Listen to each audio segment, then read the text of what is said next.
What's up, guys? Welcome back to Post Row Podcast, episode 3. Had a little bit of a week last week. Couldn't get together, but we're back. Unfortunately, we don't have Sebastian this week. We're also not in person. Also not in person. This is the first virtual Post Pro podcast. Silence for Sebastian not being here. Yeah, he died. It's unfortunate, but unfortunate. Tough times. Big Rona, dude. Yeah. Hopefully, maybe we'll have another. We're here now. Yeah. So I guess started.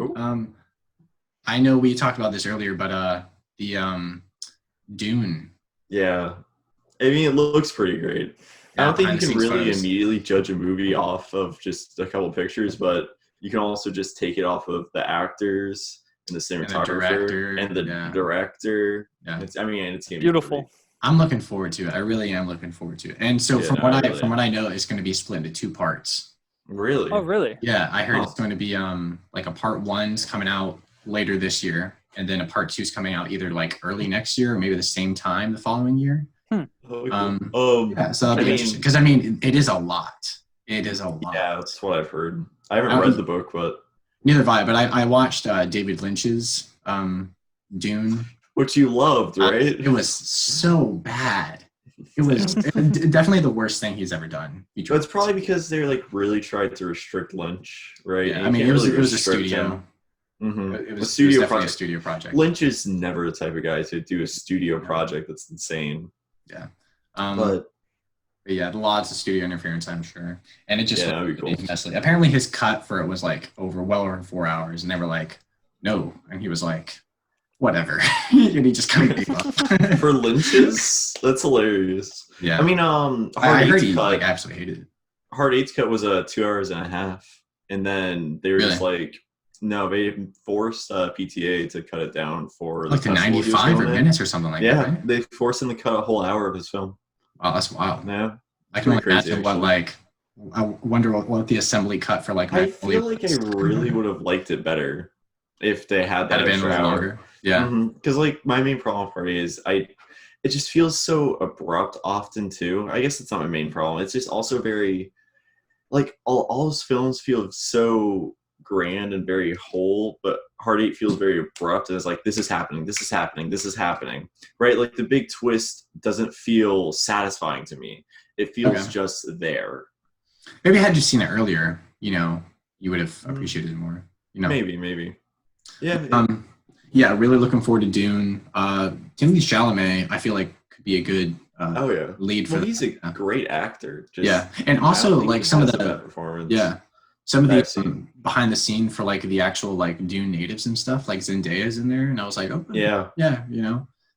Denis Villeneuve, he can do no wrong right now, So I mean, he's probably one of the biggest directors in the world right now. Yeah, definitely.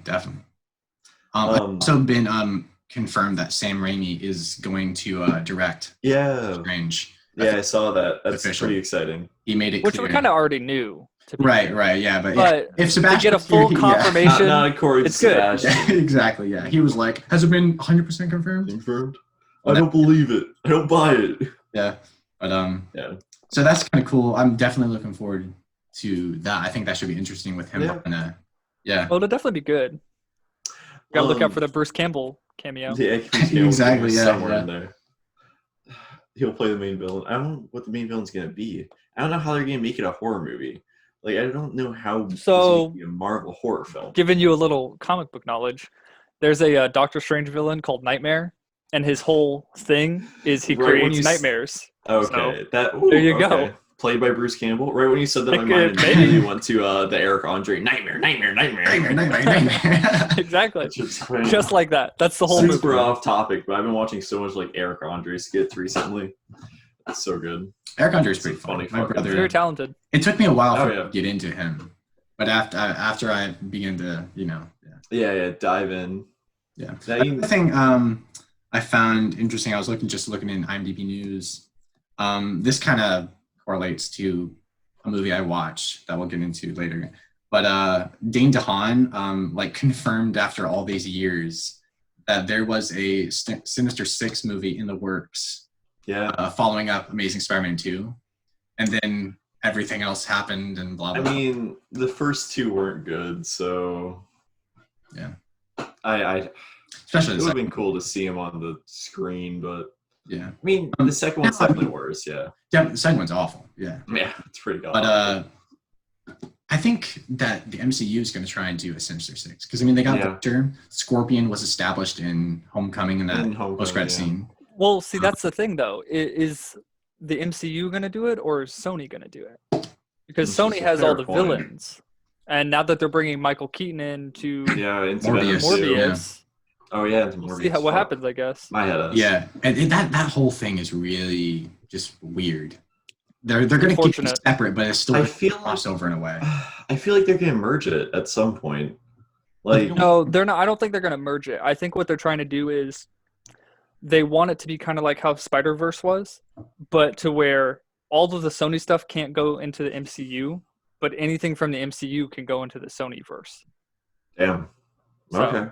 They basically That's- they're riding the coattails. Of Yeah, Marvel. It's going to be interesting. That's once it all aggressive. comes together. Yeah. It's interesting, but do you guys have a take on AMC filing for bankruptcy or being on the brink of Really? it? Yeah. Oh, I didn't Oh hear my about that. god, I didn't hear about that. They Is are it because they're very paying their close. employees? Dude, Regal's saving themselves. Dude, that's Dang, maybe Crazy. Regal was the smart one here. Gee, no, I didn't even hear about that. Colin, your plan of going over to AMC is failing. I know. Dang. No, I didn't hear about that. When did that come into news? I didn't even hear about that. It's been in the news a few days ago. I can link you guys the article, but there's one on Variety posted 2 days ago. And it's about Jesus. AMC shutting down, yeah. Because I had heard rumors about it, but I decided to actually look it up, and yeah, they're pretty close to it. Any others like Cinemark or? Not that I know of. I think only AMC is the one at the moment. But it's crazy because their employees. Yeah. Wow. I thought AMC was actually like the leader in the industry. But They are. I think they're number one in the Yeah. world. The guy who owns it is the like one of the richest people in the world too. Like I think he's in top 10. That's something crazy. That's crazy. So yeah, let's just get into it's been 2 weeks. Yeah. So it has been 2 weeks. Thomas, we want to start with you. Tell us Yeah, what sure. you watched. Sadly, I haven't watched much. I watched Snatch, Lost in Translation, and I rewatched Synecdoche, New York too. I mean, I don't think either of you guys have seen the other two movies that I watched No. too. Mhm. Yeah, damn. I know of them. Of course. Yeah, of course. So for anyone who has watched Snatch, I watched this podcast. Snatch was definitely really good. Probably my favorite Brad Pitt performance because he plays a gypsy and he has like the best accent in the whole movie, which it's like it's arguably very wrong, but it's funny as shit. And it was like 2002 or something, right? Was when the movie came out. Something like It was that. early Yeah. 2000s, so it wasn't bad then. We'll say it's before 2001. 9/11 hasn't happened yet. It's okay. it was 2000. Oh, I was So right. So you're right. Yeah. Wow. But I mean, it was that was definitely hilarious. But there was just a lot of points where it became overly stylized, right? Where it was just like, this is too much. There's too much going on here, and you have too many like jump cuts. You have too many quick edits. Just curious, did you have the same Definitely. reaction when you watched The Gentleman since it's by? Not really. The Gentleman felt a lot more like tame. Like it was the stylization in The Gentleman times 2. Like Yeah. it was a lot. I definitely like the story better than Gentleman. That part was great. It was a lot more grand. There was a lot more going on, but it was definitely good. And then also I'll talk about Lost in Translation really quick. Lost in Translation was also definitely good, but it was just disappointing. And I won't spoil it because I definitely recommend you guys watch it. Yeah, I'd like to see it. But it was disappointing the route it took. It felt like it could have taken a much better route that just would have left me more fulfilled with the story. Instead, I just felt disappointed to an extent. Yeah. Is that your first Sofia Coppola movie? Yeah, I haven't seen. I guess like Virgin Suicides would be the only other big one. Virgin Suicides is pretty good. Mhm. I like that one. Marie Antoinette is another one. Came out recently. Yeah. No. Right? No. I don't think so. She had one with Colin Farrell that came out in like 2017 or something. Oh, I was looking at her letterbox. Yeah. Yeah. But Marie Antoinette, Lots of people really like that one. I didn't care for that one. You didn't? Virgin Suicides is good. Yeah, I need to check out Virgin Suicides. That's one of the bigger ones I kind of want to watch. Yeah, and then I mean, I'll save for Synecdoche, New York. So we'll get to that later. Yet. All right, Collin. We'll go to Jordan. Okay. Oh, I'm going? Yeah, I think it's fair to say I have the most, so I'll say that. Oh, 100%. Easily. So I have more movies than Thomas, but not a lot of substance, I would say. Yeah. Hey, you got that last one you watched. There's quite a bit of substance there. So yeah, I'll talk about that one first. So last night I watched Harold and Kumar. Harold and Kumar. Go to White Castle. You gotta specify. There's quite a few. That was It's so good. I wouldn't say it was bad for what it was, but as a movie, like from a critical eye, it's a pretty bad movie. It was something. But I did enjoy it. It's so a good funny. stoner movie. You can't lie that it doesn't keep you laughing. No, it did. It was good. And I also couldn't help but think that movie would never be made today with all the jokes that it has. But it was quite fun. Great. Let's see. So me and Collin are probably going to talk about this, but I watched all 3 of Sam Raimi's Spider-Man films. Nice, yeah. I've obviously seen them before, but for watching them for the first time in a while, it was good. I really enjoyed going back down that rabbit hole and to see like how he did it, especially considering now that we have the MCU Spider-Man and we're all familiar with that. It was cool to see superhero films in general. Yeah. Yeah, it was cool to see a different take on it. And then what else? So I watched Synecdoche, of course. Oh, and then Social Network. That was the big film. That's your good substance. That movie is similar to how I felt about Fight Club. It was very good, and it kept me interested the entire time. I love the way he does pacing in his films because it just never seems to stop. Like there's always something happening. I'm always interested constantly, and I was also very impressed by the cast of that movie. Like, it wasn't like they were all introduced at the beginning. It's just gradually more and more actors and actresses were and people there, and would think of too. Well. Yeah. Mm-hmm. Like Justin Timberlake having a huge role was very impressive. Or the girl from the Asian girl from for the song. From like Zack and Cody or something like that. Something like that, yeah. And then Rooney Mara was in there too, and this was before Girl with the Dragon Tattoo, which is also Fincher.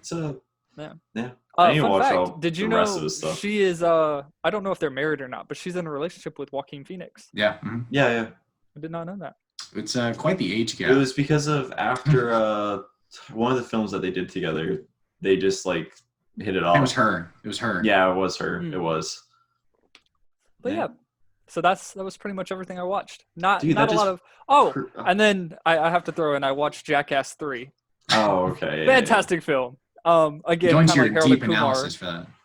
Yeah, it 5 out of 5 easily. No. Best film I've ever seen. No, Harold but in all Kumar. seriousness, it was just another dumb like stoner movie to fun. watch. You don't have to pay that much That was my attention. goal for the week was to watch fun movies. Sure. Yeah. So. Take off of the heavy set parts of life, Yeah. Yeah. All right, what about you, Collin? I believe I got up to 18 over these past couple weeks. Wow. Oh, okay. Over the past. Okay. So that's 9 a week. Since 9 a week is solid. Yeah. So I started off with this little documentary called Side by Side. It was about celluloid film versus like digital film. It was kind of interesting. Then I watched The Straight Story, which is David Lynch's Disney movie he did in the late 90s. Oh yeah, how was that? It was actually really good. I enjoyed it. It felt like a Lynch movie, but without your like typical Lynchisms, It's definitely like a studio project, but they gave Lynch some full most control. I would say yeah. But it's definitely. I mean, he called it his most experimental film ever, which is really yeah. Which is funny because I guess in his idea of experimental, it's probably the opposite of like Fincher's idea of experimental, because Fincher probably goes more towards Lynch's like Eraserhead or Mulholland Drive and all that, instead of like Lynch linear went towards like a linear studio movie.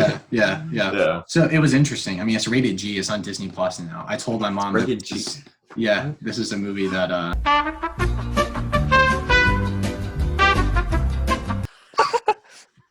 Now the question is, do we leave it in or do we Do we take leave it it out? in or do we take it out? Thomas, that's your call. Please take it out. Okay, Please okay. take that out. Straight story, Alright. yeah. It was good. I enjoyed it. Then I watched rewatched the Raimi Spider-Man trilogy. I think the first one's pretty good. Second one's definitely the best. Third one is enjoyable, but it definitely wasn't as good as I remembered it as a kid. You know. Oh yeah, you like that one? So, do you know the whole I mean, I story liked it as a of what kid. It's not happened? that great now. Do you know the story of what happened with 3? I might be a little bit familiar. Remind me. So, yeah, well, I think I so know. originally what Sam Raimi wanted to do was he wanted to have Sandman be the villain, obviously, because that just fits with like what he was going for.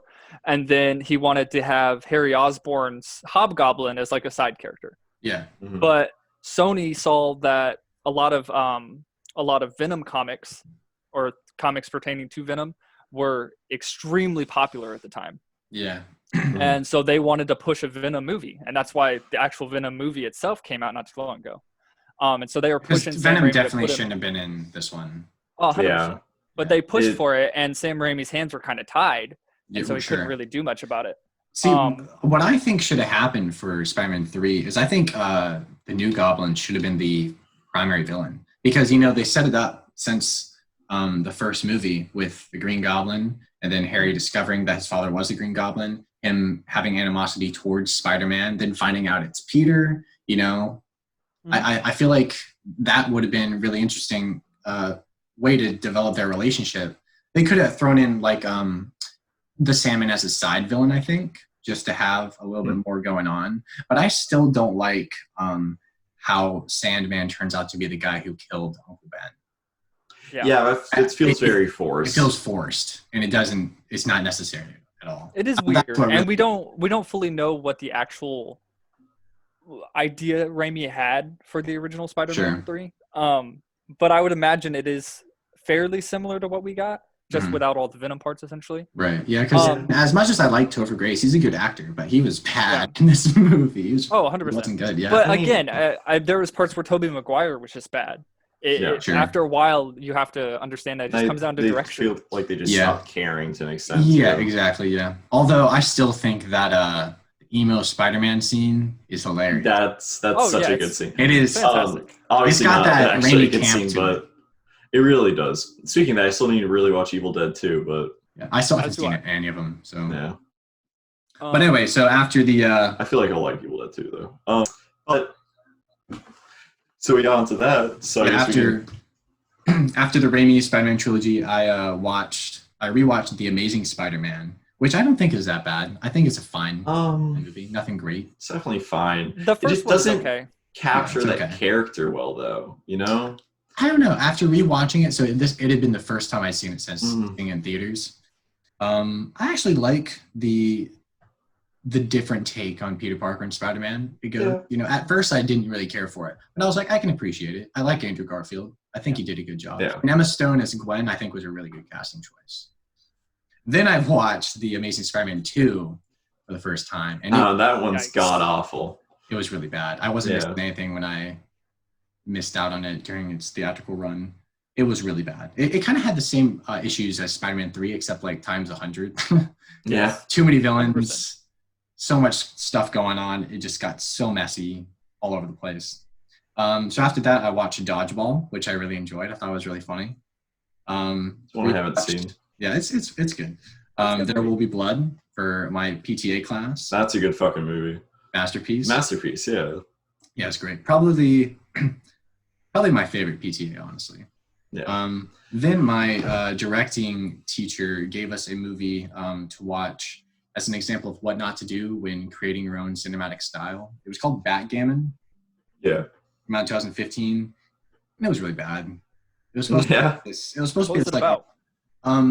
it's like this erotic mystery thriller about these group of friends who are like at a friend's house, and some affairs take place, and then some get angry and leave, and then there's a real jerk guy, and then there's a murder, and it was so predictable.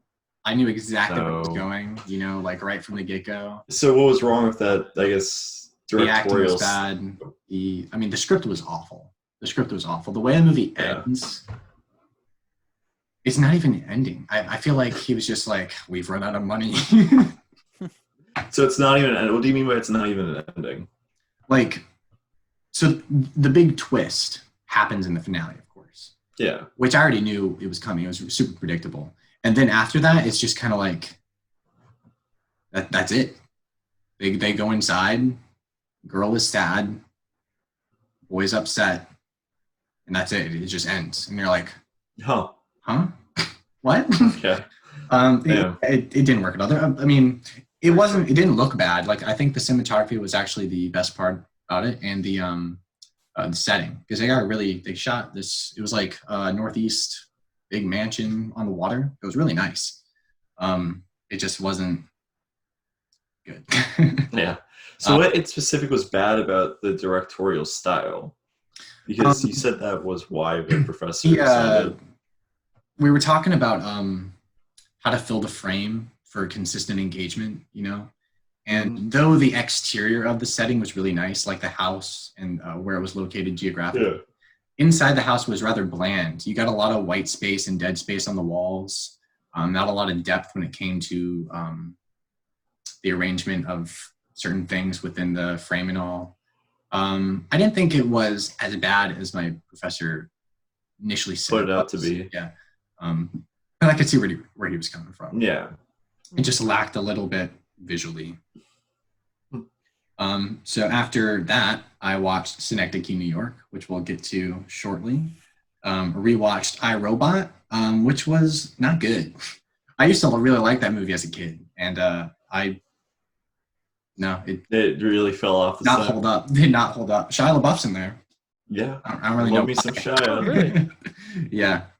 And it really made me like I can't remember the actress's name, but whoever the female like main supporter in that movie, she was really bad. And not even Will Smith could help her out.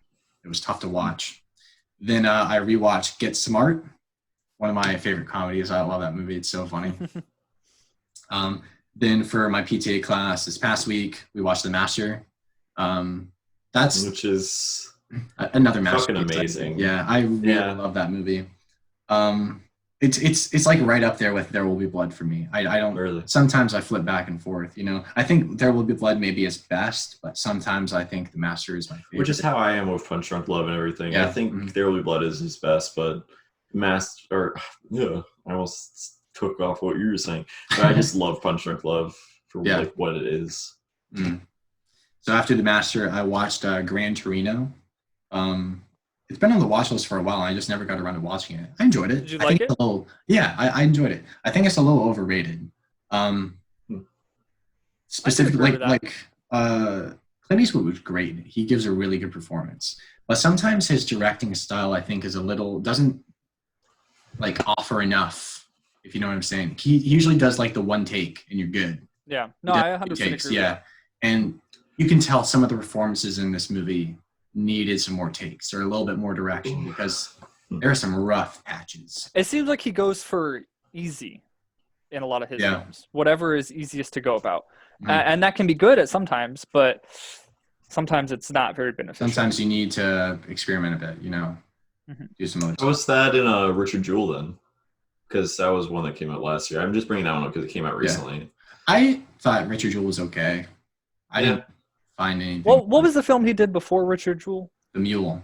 The Mule. Yeah. See, that's another movie where I feel like it just... I thought it struggled at parts. Those. Probably my favorite one of his I've seen is Sully. That one was really good. Oh, he did Sully? Tom Hanks. Yeah. I did not know that. Huh. Yeah. I didn't realize he did it. Then after Gran Torino, I rewatched this movie called The Guardian. It's about like Coast Guard rescue divers. It's actually not bad. It's one that we had at home. Kevin Costner, Ashton Kutcher. It's not bad. Enjoyable. Then I decided yesterday to have a animated penguin day. I rewatched Happy Feet, which is honestly now one of the worst movies I've ever seen. It's pretty fucking bad, dude. I hadn't seen it in years. And I was like, I'm just going through all the DVDs I have. So I was like, let's watch Happy Feet. And I was regretting it within like the first 5 minutes. I haven't rewatched it in a while, but I've just like found myself on YouTube being like recommended Happy Feet worst scenes, and for whatever reason I'm like gravitated towards that. It's pretty fucking awful. Dude, it's so like sensual and in Yeah. a really weird way. And I mean, it has a good cast, but they are like bad. Did it? I need to look something up real quick. Hugh Jackman and Nicole Kidman. Yeah. Just like, I mean, ugh. and fucking Robin Williams, Elijah Wood. Elijah Wood. Yeah, he's elite. I mean, he's like the most normal performance in there because he's just voicing himself. Everyone else has like a ridiculous accent that isn't their own. Yeah, and it won. That's why I was making sure it won Best Animated Feature, dude. It's so funny. Hey, can what was you it against? Yeah, exactly. Yeah, 2008 against Oscar nominees. I think it came out in 6. So look up 2007. No, it's yeah, my bad. You're right. I'm trying to think. Animated 79. I can't think of any. Cars and Monster House. Dude, Monster House should have won. 100%. Monster House is actually pretty fucking solid. But yeah. I mean, even Cars is better. You know, Cars is definitely better than Happy Feet. I would have been fine with Cars. Dude, why Happy Feet? You know, Happy Feet's directed by George Miller, who did the Mad Max franchise. Really? Really? Yeah. I mean, yeah. Now that I'm looking at it, I can see that. Isn't that wild? Dude, the same guy who did fucking Mad Max is done. This was the year Helen Mirren won Best Actress. Oh, Alan Arkin won Best Supporting Actor. Yeah. After I suffered through Happy Feet again. We watched the better animated Penguin. Yeah, movie. the better animated Penguin movie, Surf's Up. I had to. Hell yeah. Palette. Surf's Up. Chicken Joe, baby. Chicken Joe. That was also nominated for Best Picture in 2007. I'm looking at it right now. Yeah. What beat it? Ratatouille, of course. Ratatouille. Yeah. No, 100%. Surf's. I know. It's definitely a joke, but I do really like Surf's Up. Yeah, Surf's Up is severely underrated, I think had it not come out when other animated Penguin movies were coming out, it would have gotten more praise. Because, I mean, like, the documentary style they go for, completely unique. I don't think there probably but they're like, that's not often in animated films. In an animated film, it was very... What is there a movie that really kind of did that first? I'm thinking like, what were you talking about any movie or just animation? Any movie that did the documentary style. Yeah, the mockumentary style first. Yeah. Shoot, what's the movie about the rock stars in the 80s? Oh yeah, it's definitely Spinal Tap. Yeah, Spinal Tap. This is Spinal Tap. Yeah. I'm not sure if that was the first one though. There could have been more. I feel like that was definitely the one that popularized it, at least. Maybe. Yeah. That makes sense. Because that movie's big. Oh, yeah. It's funny. It's really fucking funny. This amp turns up to 11. Why doesn't it just go up to 10? Go up to 11. Goes up to 11. That's such a funny dude, Surf's Up is also so quotable. I mean... Oh, it really fucking is. And honestly, the soundtrack to that movie is an absolute banger. You know? The first song you hear when it's doing this little surf montage at the beginning is Green Day. You know, I mean, come on, it's amazing. You got Incubus and Sugar Ray. It's great. Yeah, it's definitely just a fun. Great. It's a really fun movie. Yeah, and like Buff is great, and the voice cast is a lot better than Happy Feet. Yeah, they just, I don't know. The Happy Feet's just they do weird things. The Academy is weird when it comes to stuff like that. They're like, ooh, music. Yeah, maybe that's why I don't know, but yeah, so Surf's Up, finished up with Surf's Up. That was my 2 weeks. Hell yeah. All right, let's get on to the big feature. The big topic. Synecdoche, New York, a film that I love that you guys didn't like too much. I have it here. Yeah. All right, who wants to start? I don't want to speak for Collin, but I think we both thought it was just okay. I don't think we disliked it necessarily. Yeah, I definitely didn't hate it. Because there's a lot to like about it. Yeah, well, I don't know. And I was reading your review again, right? And you're talking about how you really like the start. And the first time I watched it, the start really, like, it kept me going for sure. I didn't fall off of it. But whenever this most recent rewatch and even the second watch, the first act's my least favorite part. Really? It's that film really gets going, like once he gets to MacArthur Grant is the point where it just kicks off, and there's not like a point where I don't see something that I'm just like, oh my god. I see. And maybe this is just because it was the first time I've seen it, but I really wasn't expecting it to go in the places it went, so I felt the beginning grounded me in what I guess was expecting. It was fast, it was quick, but it was grounded, even with like a sense of weirdness, you know. But yeah. Well, like with Sammy watching in like the second, Exactly. Like, yeah. well, it's like even still like one of the first scenes. You kind of just get that sense of it's grounded in reality while not letting itself stay there, I guess. Sure. I mean, even like the newspaper called the Synecdoche or whatever, like that. I was like, okay, that's a little meta, you know. Mm-hmm. And I mean, it opens up with their daughter singing a little tune, and it's Synecdoche. To be a place and so that set it up. That set it up for me. So I was like, okay, it's going to be a little meta. It's going to be a little quirky, you know. But you know, I liked how quick it was and how you really had to keep up in that first act. And then as it continued, it just it became more and more weird. And I guess I wasn't expecting it to go in that direction, and it just really lost me. Yeah. And then it became boring. I never found it boring is the thing for me. It's so like gripping with everything that's like happening, and as I watch his life unfold, I feel for his character as I watch just everything happen. And I mean, like, but see, that was part of my issue with the movie, though, is it was so hard to relate to his character, in my opinion, because it was hard to fully understand what his character was. Well, I didn't really need to relate. It was to ever his changing, and things were so confusing and complex that it was hard for me to stay related to what was going on. And I think that's why in the second half, when things really started to ramp up after he got the grant, it started to lose me, because once it got to the point to where it was just constantly moving and changing and getting confusing, I just started to get disinterested. Maybe boring was the wrong word, but to me it felt repetitive. Like we were kind of, and maybe that was the point, but it just felt like we were doing the same thing over and over, and it was just getting more complex within itself. That's very fair. I can see that. And I don't think I'm trying to relate to this character. I'm trying to watch this character in a sense. Because I mean, none of us have really lived a full life, because that's what the film is. It's literally in 2 hours you're going through Caden's whole life.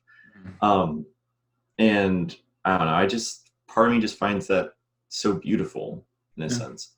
I like the ending. I thought the ending was fitting, you know. And emotionally or anything, I think because at that point I was just so like but I did appreciate the ending. I didn't find the ending that emotional. Well, I obviously I find it emotional. The main character does, but this time, because the first time I took it as just watching his life. The second time I found it as the human condition, where it's like the idea that something can and will always go wrong. And then this time I watched kind of him transform into Ellen. I watched him kind of like lose himself in a sense, right? And like it was the idea. This time I watched that Hazel be kind of like a grounding character that kept him as Caden, but as he kind of lost all these parts of himself, he turned into like a different person. And by the end, he believes himself to be Hazel, right? That's why it's why he sits down and he leans his shoulder on the actress who plays Hazel, or not Hazel, Ellen, Ellen's shoulder. And if you look at the credits, the actress who plays Ellen is the only actress that is credited as two characters. So it's implied that is Ellen too. And it's actually, I don't even know where I'm going with this. Well, I think that right there is the perfect summary for this movie. Yeah. It felt like it started off really interesting, and then halfway through it's like, I don't know where I'm taking this. I'm just going to keep going. And that pretty much sums up how I felt about the movie. That's fair. I was in it and in it and in it, and then once it got to a point, it just felt like it didn't know what it wanted to be. And I just It lost me. There was almost too much going on. I did agree with Collin though. I loved the ending. I thought the ending was perfect. It got its message across very quickly. It's Death can come like that, and that's what happens. And I thought the ending was one of the stronger points of the movie. But the actual I think it has a lot of potatoes- it has a lot of really interesting ideas. Mhm. You know, lots of interesting concepts, and lots of the stuff. Like some of the stuff works. It's just like it just felt like there was way too much going on. Yeah. You know? Yeah. Well, I think for sure, there's definitely. I don't know, because I obviously still love it.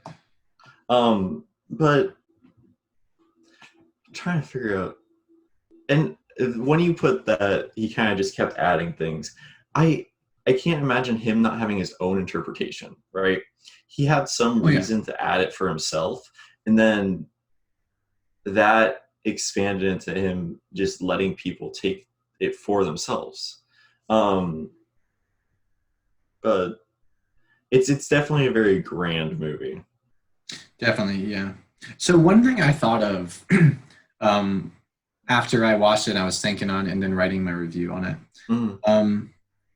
It kind of made me think how it reminded me of Lynch, like a Lynch. Yeah.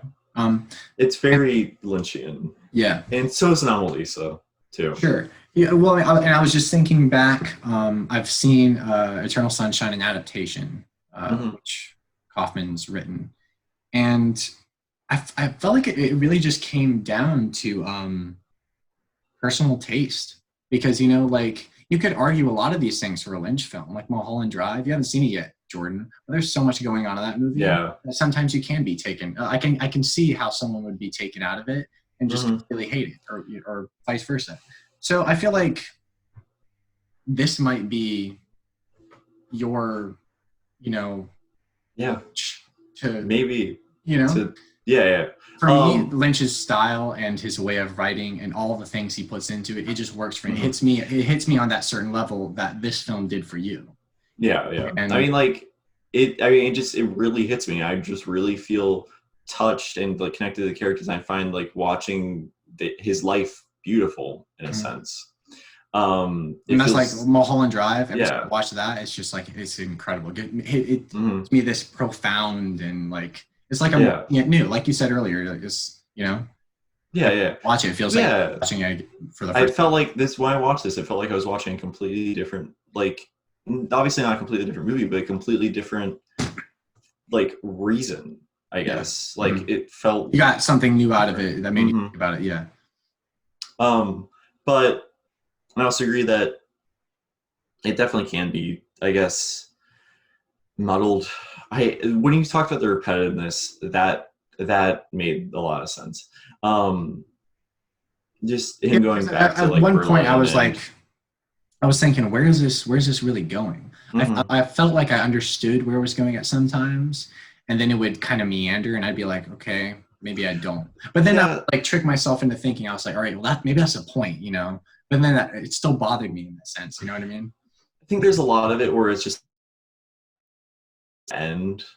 I guess that's like the whole way it's approaching, because even like one of the really big lines in it, and it's one of the more minor lines, is when he talks about how he needs to find his daughter with his other daughter sitting right next to him. And that's the idea of a synecdoche, where you take one thing and you make it the whole, right?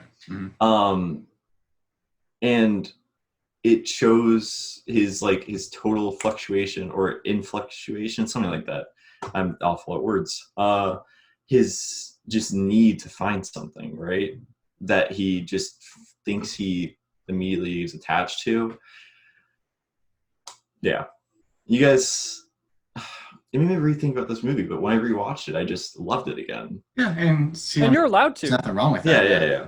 This is what I was trying to say earlier. Like, you're allowed to love this movie. It's just, for me personally, and I think Collin feels similar, it was just kind of like, it was a movie that I was okay with just being done with. I watched it and I took it for what it was, and I really did invest in the ideas. But at the end of the day, it didn't resonate with me like it resonated with you. Yeah. I mean, I guess it's just, like you were saying, just totally enjoying different styles. Like, it totally hit me. Like, there's all the ideas that were presented, and you know? I That's wouldn't okay. mind watching it again. Yeah. I feel like I could get some more stuff out of it now that I know I guess. now that I know how it goes, where it goes. Yeah. So, but I mean, it's not like I'm going to be rushing out to watch it tomorrow. Yeah, no, for sure. I I gotta do wait want to. maybe a little while, but I do want to point out though that the score was something that Oh man. throughout from the I beginning did to really the like the end, score. I loved it. Yeah. Mhm. The scene, God, what's the name of the song? How am I forgetting the name of the song? It's it's probably my favorite song ever, like made for a film. It's not for Caden. It's let me look it up. I don't know how I'm forgetting, but it's the scene where he goes and gets a drink with Hazel. That scene is amazing. It's one of my favorite uses of music in the scene. Little Person, my bad. So it's the just a little person, and I have the opening stuck in my head, so I was trying to sing it in that cadence. But I'd have to see the scene again for me.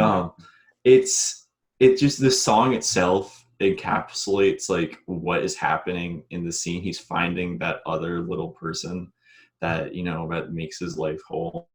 Mhm. I love that scene. I love the score so much. And that's it. It's why John Bryan's one of my favorite composers. Well, he's my favorite composer. It's because his music is always able to really push what you want from a scene, right? It's really able to like just pull out the emotion just with that's just what the music is in your ears. I'm really slipping on words. I feel like I think I know what you're saying. Yeah. I just love the emotions that he's able to push out. Mm-hmm. Yeah. And I did, especially in the opening act, I could really like relate to shoot, what's his name? Caden. Yeah. Mm-hmm. I was like, wow, that's super relatable, and I was really real in that sense. Yeah, I think that's what a lot of it is. It's supposed to feel real, yet not, because we've all gone to a doctor and it's like, oh shit, we're really sick, and then you have to keep going. You have to find yourself. It feels like a loop, and it just definitely feels too, just the way or like the little things, like the daughter being annoying or like asking what some things are, and then him trying to explain, but it's like too complex, and the wife getting mad at him. It feels real. Yeah. Yeah, I definitely still love There it. you go. So Jordan, do you have a movie for us for next week? We can definitely still talk about more. I do. So I've been going through a bunch of them, but I think the one that I really want you guys to watch is The Pursuit of Happiness. Okay. Because I think Will Smith is oftentimes looked at as a big blockbuster type of guy, coming out with films such as like Bad Boys and I Am Legend and stuff like that. So I think it would be nice to see. Exactly. I know this is one of his 2 nominations. Yeah, this is one of his better films, and it's definitely there's more substance to it than just a sit and watch kind of thing. Right. And then also it's him and his son, kind of like an After Earth, but his son is very young, much like 5 younger. or 6. And but when you have a younger person, can you obviously never worked with a young actor, but you can probably just direct them more because they don't have like their own opinions just yet. Sounds awful, but you can really just like you can really control them. You can get them in a sense. Yeah. Okay. No, but I feel like yeah. It's definitely worth watching, and I'm Netflix. very interested to see what you guys think. Yeah, it's on Netflix, of course. On Netflix, okay. But yeah, I'm excited to talk about it because by no means do I think you guys will be overwhelmed and think it's a masterpiece, but by no means do I think you'll dislike it. That's why I think it's a good middle of the road film to see what you guys think about it. Oh yeah, I want to see what it's rated on Letterboxd real quick. Yeah, check that out as well. It came out in 2006, so up there with Happy Feet. Yeah. 3.7. It's also based off of a true story. Okay. Which is cool. And then I have the Rotten Tomatoes pulled up right now. Audience gave it 87%, which is pretty good. And then critics gave it a 67%. So it's a little divisive, but not too crazy. Yeah. Still positive. I think it'll be a fun film to watch. And you both have never seen it, so that just adds we can both get our opinions on it. That'd be good. All right. Any closing thoughts? Anything else we wanted to talk about? Closing thoughts. Yes. Thomas has awful taste in movies. I can't do this podcast anymore. We're done. I'm very glad that I got you guys to watch Synecdoche, New York, because I've only really looked at the positive thoughts on it. Mhm. Whenever I've seen a negative thought, it's always just been someone saying, "Oh, like they don't really give substance to it. They're just like bad movie." So I'm Yeah. definitely glad I got to hear those opinions. I definitely like how we took the David Lynch for you and how Mulholland Drive is like that. Yeah, I thought it was a I'm good definitely discussion. glad I watched it. I don't Yeah. think it Yeah. was like a waste of time by any means or anything Mhm. like that. I think it didn't hit me on the level that it hit you, and that's fine. Yeah, no, for sure. Not every movie is gonna hit like that. I'd love for you but guys it to was- watch Anomalisa at some point. I was just about to say I do kind of want to watch Anomalisa now. because that one, Let's see. that one's also very, very interesting. But I want to see what you guys think about it. It's only 90 minutes on the dot, so it's not that long too. All right. That one was a bit weird because I won't even say it. You'll know what I'm talking about. Okay. I think I already know Watch what it. you're talking about, but Yeah. Maybe. Yeah. I think we all talked right. about this last time. Maybe. Yeah. Sexy. Probably. Is that- Yeah. Oh my Yep. god. It's something. Because we brought up Team America. We were talking It's about like. But Yeah. no. Yeah. But when I was watching it, it was like I was living in a dorm. I had a roommate. It was like whenever he was walking by, I made sure I'd have to pause it. And I was like, I don't want to skip this because it's a part of the movie. So I'd pause it and like switch to something else so he didn't watch me like watching. That's weird. like when I had to watch the Nymphomaniac movies for my Lars von Trier project. Yeah. It was at that point my roommates had already gone home, so I didn't have to worry about it. But I remember telling them before, I was like, "Hey guys, I got to watch the Nymphomaniac movies. So if you hear anything coming from the bedroom, just realize it's a movie." It's See, a movie. the way you got to go about stuff like that is leave your door open, and anytime they walk by, make dead eye contact with them the entire time. That's how you do That's it. pretty fucking funny. Turn up the That's pretty volume. good. Yeah. It was thanks for watching. To whoever watches this, it was fun doing it, guys. We'll see you next week. Next week. Hell yeah. Hopefully.